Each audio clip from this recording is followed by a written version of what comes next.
Great, thank you so much. Carlos, we're going to get you up to the green room. And I do a shot of the two of you with Dolores, and then we'll do some singles. Great, thank you.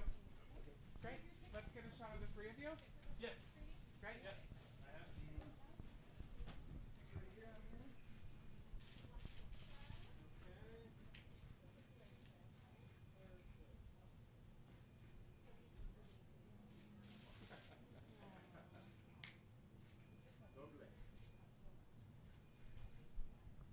And maybe let's do like one shot of just the two of you, and then we'll do a single of Dolores.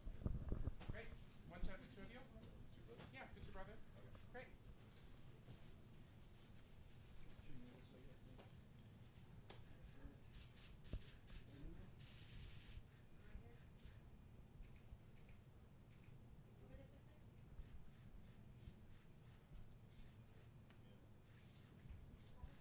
Great.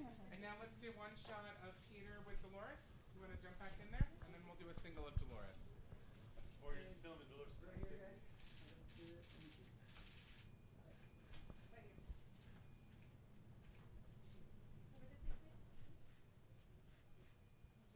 Great.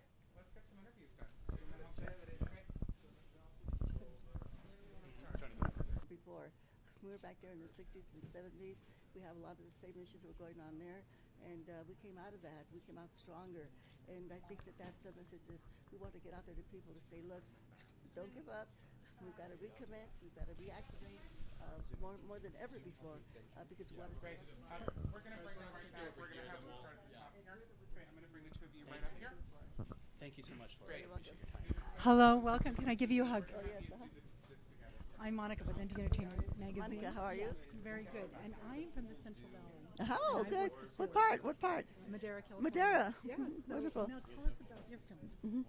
Well, this film really focuses on my work with the Farm Workers Union and on the formation of the union, and so there will be a lot of things very familiar to you in the movie.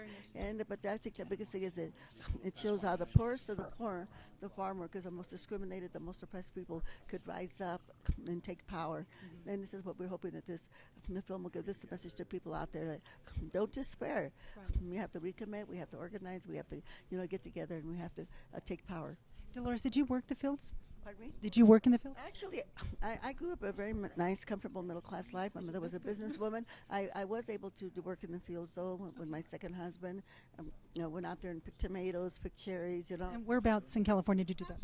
Oh, okay, okay. From Madera. Yeah. But realizing doing that work, how terribly, terribly hard it is, and it really gives you the respect for the people who do that single work every single day, and then have to depend on those wages to live on. Right. So, to me, it was a very, very valuable experience. I wish everybody could work in the fields. I do too. I remember that. I wish President Trump could work in the fields, so he could see what the people go through to feed us every single day. Yeah. Yeah. Well, thank you so much. Appreciate it. Again, thank you so much. You're welcome. Alrighty, thanks. Question for NPR Latino. I know that's a big question. Oh, hi. How are you? Anything you want to add? Close it with that. Thank you so much. Appreciate it. This is Monica with Indie Entertainment. Hello, Brethren. I'm Monica with Morrison with Indie Entertainment Magazine. Good to meet you. So I feel like I have such a connection with you because my grandparents lived in the Mission District, and I'm from the Bay Area, so as well as my sister. So, yeah. So anyhow, so congratulations on your film. Why did you? What was the genesis for this, and why? The genesis really began with a phone call from Carlos Santana, also a Mission neighborhood boy. He's in San Francisco. You both are from the Mission District, right? That was a stomping grounds for us for sure. But as native sons of San Francisco, there was that common ground there. Yeah, but Carlos called up, and it was actually 4 years ago, and said, we need to make a film about Dolores while she's still with us. And really put a stake in the ground and said, this has to happen now. And so we started filming. We knew. So it took four years for this? Yeah, we knew we were setting out to make an important and unique film. But certainly in light of the results of the election and the new administration, the film has I feel like an urgency, I would say, and relevance today more than ever. And so have you guys worked with Carlos before any of the project? We initially started talking with Carlos about making a biopicture of his life. That's how we initially, we've known him for a while, and he's always been a good brother. He's from the Bay Area as well, Marin. He is. But just someone we've long admired, and we love his take on artistry, the responsibility of artists, and just the way he envisions the world as a place of love and light. So that's what we responded to. So when we first engaged him, we wanted to make a movie about his life. But from there began this friendship, and I think he has a truly sincere trust in my brother as a storyteller from seeing his narrative films, that he felt like Peter was the only person he could really tap to take this responsibility on. Carlos will say it in his own words, but Dolores truly is his reina de luz, his queen of light, and everything she does in action and in word is impeccable and has integrity. And Well, you can see it in her spirit. you can, certainly. And I think he recognized that, and forgive me for saying so in front of you, that Peter possesses the same kind of integrity, and it took an artist or a filmmaker with that kind of quality to tell this story in an honest and truthful way. And this isn't the first time you guys worked together, right? You've worked together before. Who, Peter and I, or Carlos and I? Yeah. You did. Was it Blood?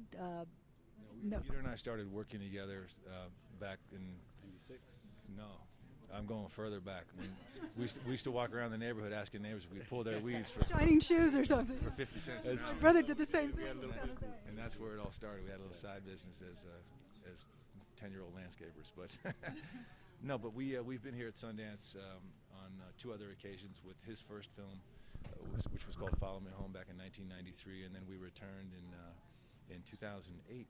Actually, coincidentally enough, on the day of President Obama's inauguration, we were here at Sundance with the release of La Mission, about the Mission District.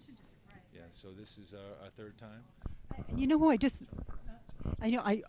recently spoke to Jimmy Santiago Baca, and he said to tell you guys hi. He was on our podcast, so thank you so much. Thank you.